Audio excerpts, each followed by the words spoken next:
ಎಲ್ರಿಗೂ ನಮಸ್ಕಾರ. ಇವತ್ತಿನ ವಿಡಿಯೋದಲ್ಲಿ ಬೆಳ್ಳುಳ್ಳಿ ಗುಂಟೂರು ಚಿಕನ್ ಮಾಡುವ ಇದನ್ನ ನೋಡೋಣ ಬನ್ನಿ. ಒಂದು 6 ಕೆಜಿ ಚಿಕನ್ ಮಾಡ್ತಾ ಇದ್ದೇನೆ.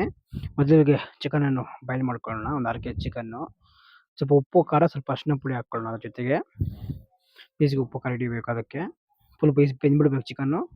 ಮತ್ತು ಈಗ ಪಾತ್ರೆ ಇಟ್ಕೊಂಡು ಒಂದು ಎಣ್ಣೆ ಹಾಕ್ಕೊಳ್ಳೋಣ. ಒಂದು ಅರ್ಧ ಕೆಜಿ, ಸ್ವಲ್ಪ ಕರ್ಬೇವಿನ ಸೊಪ್ಪು ಹಾಕ್ಕೊಳ್ಳೋಣ. ಸ್ವಲ್ಪ ಸಿಟಪಟ್ ಅಂದಮೇಲೆ ಸ್ವಲ್ಪ ಗೋಡಂಬಿ ಹಾಕಿದ್ರೆ ತುಂಬ ಟೇಸ್ಟ್ ಚೆನ್ನಾಗಿ ಬರುತ್ತೆ. ಒಂದು 200 ಗ್ರಾಮ್ ಅಷ್ಟು ಗೋಡಂಬಿ, ಬೆಳ್ಳುಳ್ಳಿ ಕುಟ್ಬಿಟ್ಟು ಸ್ವಲ್ಪ ಹಾಕ್ಕೊಳ್ಳೋಣ. ಗೋಡಂಬಿ ಬೆಳ್ಳುಳ್ಳಿ ಕೂಡ ಹಾಕ್ಬಿಟ್ಟಿದ್ದೀನಿ. ಇದೆಲ್ಲ ಫುಲ್ ಸ್ವಲ್ಪ ಗೋಲ್ಡನ್ ಕಲರ್ ಬರಬೇಕು ಗೋಡಂಬಿ. ಅದು ಹುರ್ಕೊಳ್ಳೋಣ. ಗೋಡಂಬಿ ಕಲರ್ ಬಂದಮೇಲೆ ಈರುಳ್ಳಿ ಒಂದು 600 ಗ್ರಾಮ್ ಅಷ್ಟು ಈರುಳ್ಳಿ ಹಾಕ್ಕೊಳ್ಳೋಣ. 2 ಕ್ಯಾಪ್ಸಿಕಮ್ ಹಾಕ್ಕೊಳ್ಳೋಣ. 2 ಕಾಯಿ ಕ್ಯಾಪ್ಸಿಕಮ್ಮು ಚೆನ್ನಾಗಿ ರೋಸ್ಟ್ ಆಗಲಿ, ಕಂದು ಬಣ್ಣ ಬರಲಿ. ಅವೆಲ್ಲನೂ ತುಂಬಾ ರುಚಿಕರವಾಗಿದೆ. ಇದು ಮಾಡ್ಕೊಳ್ಳಿ, ತುಂಬ ಸೂಪರಾಗಿರುತ್ತೆ. ಸ್ವಲ್ಪ ತುಪ್ಪ ಈಗ ಹಾಕ್ಕೊಳ್ಳೋಣ. ಒಂದು 100 ಗ್ರಾಮ್ ಅಷ್ಟು ತುಪ್ಪ. ತುಂಬ ಚೆನ್ನಾಗಿರುತ್ತೆ ತುಪ್ಪ ಹಾಕೋದ್ರಿಂದ. ತುಪ್ಪ ಬೇಕಾದ್ರೆ ಸ್ಕಿಪ್ ಮಾಡ್ಬೋದು, ಬೇಕಾದರೆ ನಿಮಗೆ ಆಪ್ಷನಲ್ಲು. ಸ್ವಲ್ಪ ಏನಾದ್ರು ರೋಸ್ಟ್ ಆಗಲಿ ಎಲ್ಲನೂ, ಈರುಳ್ಳಿ ಎಲ್ಲ ಕ್ಲೀನಾಗಿ. ಈಗ ಒಂದು ಕಟ್ಟು ಪುದೀನ ಹಚ್ಕೊಂಡು ಹಾಕ್ಕೊಳ್ಳೋಣ. ಸ್ವಲ್ಪ ಕಸೂರಿ ಮೆಂತ್ಯ ಈಗ ಹಾಕ್ಕೊಳ್ಳೋಣ, ಫಸ್ಟಲ್ಲಿ ಬೇಡ, ಯಾಕಂದರೆ ಕಲರ್ ಚೇಂಜ್ ಆಗಿಬಿಡುತ್ತೆ. ಕಸೂರಿ ಮೆಂತ್ಯ, ಪುದೀನ ಈಗ ಹಾಕ್ಕೊಳ್ಳೋಣ ಎರಡನ್ನೂ. ಈಗ ಬೆಳ್ಳುಳ್ಳಿ ಪೇಸ್ಟು 2 ಸೌಟು ಹಾಕ್ಕೊಳ್ಳೋಣ, ಚಿಕ್ಕ ಸೌಟು. ಅದು ಚೆನ್ನಾಗಿ ರೋಸ್ಟ್ ಆಗಲಿ ಬೆಳ್ಳುಳ್ಳಿ ಎಲ್ಲನೂ. ಈಗ ಒಂದು 400 ಗ್ರಾಮ್ ಅಷ್ಟು ಟೊಮೊಟೊ ಹಾಕ್ಕೊಳ್ಳೋಣ.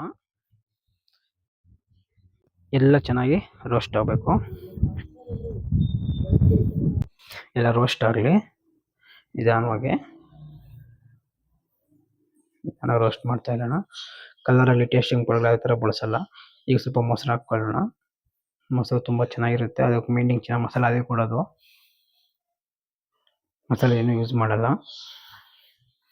ಎಲ್ಲ ರೋಸ್ಟ್ ಆಗಲಿ. ಈಗ ಗುಂಟೂರು ಮೆಣಸಿನ್ಕಾಯಿ ಹಾಕ್ಕೊಳ್ಳೋಣ. ಒಂದು 300 ಗ್ರಾಮ್ ಗುಂಟೂರು ಮೆಣಸಿನ್ಕಾಯಿ. ತುಂಬಾ ಚೆನ್ನಾಗಿರುತ್ತೆ ಅದನ್ನು, ಅದೇ ಖಾರ ಕೂಡ ಕೊಡೋದು. ಸ್ವಲ್ಪ ಚಿಲ್ಲಿ ಪೌಡರ್ ಹಾಕ್ಕೊಂತಾರೆ ಅಷ್ಟೇ. ಚೆನ್ನಾಗಿ ರೋಸ್ಟ್ ಆಗಲಿ ಮೆಣಸಿನ್ಕಾಯಿ ಎಲ್ಲನೂ. ಸ್ವಲ್ಪ ಅರಿಶಿನ ಪುಡಿ, ಎಲ್ಲ ರೋಸ್ಟ್ ಆಗಲಿ. ಈಗ ಸ್ವಲ್ಪ ಉಪ್ಪು ಹಾಕ್ಕೊಳ್ಳೋಣ. ರುಚಿಗೆ ತಕ್ಕಷ್ಟು ಉಪ್ಪು ಹಾಕ್ಕೊಳ್ಳೋಣ. ಅಲ್ಲಿ ಉಪ್ಪು ಹಾಕಿದ್ರಿ ಬೇಯಿಸೋ ಕೂಡ, ಇಲ್ಲಿ ಕೂಡ ನೋಡ್ಕೊಂಡು ಉಪ್ಪು ಹಾಕ್ಕೊಬೇಕು. ಸ್ವಲ್ಪ ಚಕ್ಕೆ ಲವಂಗ ಪೌಡರು, ಚಕ್ಕೆ ಲವಂಗ ಏಲಕ್ಕಿ, ಸೋಂಪು 4 ಐಟಮ್ ಸ್ವಲ್ಪ ಹಾಕ್ಬಿಟ್ಟು ಪೌಡ್ರು, ಸ್ವಲ್ಪ ಮೆಣಸಿನ ಪೌಡ್ರು. ಚೆನ್ನಾಗಿ ರೋಸ್ಟ್ ಆಗಲಿ ಅವೆಲ್ಲನೂ. ಸ್ವಲ್ಪ ಚಿಲ್ಲಿ ಪೌಡರ್ ಹಾಕ್ಕೊಳ್ಳೋಣ, ಸ್ವಲ್ಪ ಸಾಕು. ಅದು ಆಲ್ರೆಡಿ ಮೆಣಸಿನ್ಕಾಯಿ ಖಾರ ಬಿಡುತ್ತೆ. ಅದನ್ನು ಸ್ವಲ್ಪ ಕಲರ್ ಬರಲಿ ಅಂತ ಹಾಕ್ಕೊತಾ ಇದೆ, ಕೆಂಪು ಕಲರ್ ಬರಲಿ ಅಂತ. ಚೆನ್ನಾಗಿ ಮಿಕ್ಸ್ ಆಗಲಿ. ಸ್ವಲ್ಪ ನೀರು ಹಾಕ್ಕೊಳ್ಳೋಣ, ಗೊಜ್ಜಿರಲಿ. ನೀವು ಹಂಗೆ ಡೈರೆಕ್ಟ್ ಮಾಡಿದ್ರೆ ಅದು ಫುಲ್ಲು ಸಾಂಬಾರು ಥರ ಆಗಿಬಿಡುತ್ತೆ. ಅದಕ್ಕೆ ಬಾಯ್ಲ್ ಮಾಡಿ ಹಿಂಗೆ ಮಾಡ್ಕೊಂಡ್ರೆ ಫುಲ್ ಗಟ್ಟಿಯಾಗಿ ಬರುತ್ತೆ. ತುಂಬ ಚೆನ್ನಾಗಿರುತ್ತೆ ಟೇಸ್ಟ್ ಕೂಡ. ಇದು ಎಲ್ಲ ರೋಸ್ಟ್ ಆಗಲಿ ಕ್ಲೀನಾಗಿ. ಸ್ವಲ್ಪ ಧನಿಯಾ ಸೊಪ್ಪು ಹಾಕ್ಕೊಳ್ಳೋಣ. ಈಗ ಚಿಕನ್ ಬಾಯ್ಲ್ ಮಾಡಿದ್ದೀವಲ್ಲ, ಅದನ್ನು ಹಾಕ್ಕೊಂಡು ನಿಧಾನ ಮಿಕ್ಸ್ ಮಾಡಿ. ಪೀಸ್ ಎಲ್ಲ ಪುಡಿ ಆಗಿಬಿಡುತ್ತೆ ಜೋರಾಗಿ ಮಿಕ್ಸ್ ಮಾಡಿದ್ರೆ. ಎಲ್ಲ ಕ್ಲೀನಾಗಿ ಮಿಕ್ಸ್ ಮಾಡ್ಕೊಳ್ಳೋಣ ನಿಧಾನವಾಗಿ. ಜೋರಾಗಿ ಮಿಕ್ಸ್ ಮಾಡಿದ್ರೆ ಪೀಸ್ ಎಲ್ಲ ಪುಡಿ ಆಗಿಬಿಡುತ್ತೆ, ಮತ್ತು ಅನ್ನ ಥರ ಆಗಿಬಿಡುತ್ತೆ, ಮುದ್ದೆ ಥರ.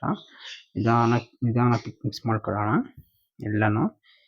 ಈಗ ಸ್ವಲ್ಪ ಉಪ್ಪು ಖಾರ ನೋಡಿ ಒಂದು ಪೀಸ್ ಎತ್ಕೊಂಡು, ಏನಾದರೂ ಕಮ್ಮಿ ಇದ್ದರೆ ಸ್ವಲ್ಪ ಹಾಕ್ಕೊಳ್ಬೋದು. ಸ್ವಲ್ಪ ಹಸಿ ಕರಿಬೇವಿನ ಸೊಪ್ಪು ಸ್ವಲ್ಪ ಹಾಕ್ಕೊಳ್ಳೋಣ. ಸ್ವಲ್ಪ ಧನಿಯಾ ಸೊಪ್ಪು ಸ್ವಲ್ಪ ಹಾಕ್ಕೊಳ್ಳೋಣ. ತುಂಬಾ ಚೆನ್ನಾಗಿರುತ್ತೆ. ಒಂದ್ಸತಿ ಮಾಡ್ಕೊಳ್ಳಿ, ತಿನ್ಕೊಳ್ಳಿ, ಸೂಪರಾಗಿರುತ್ತೆ.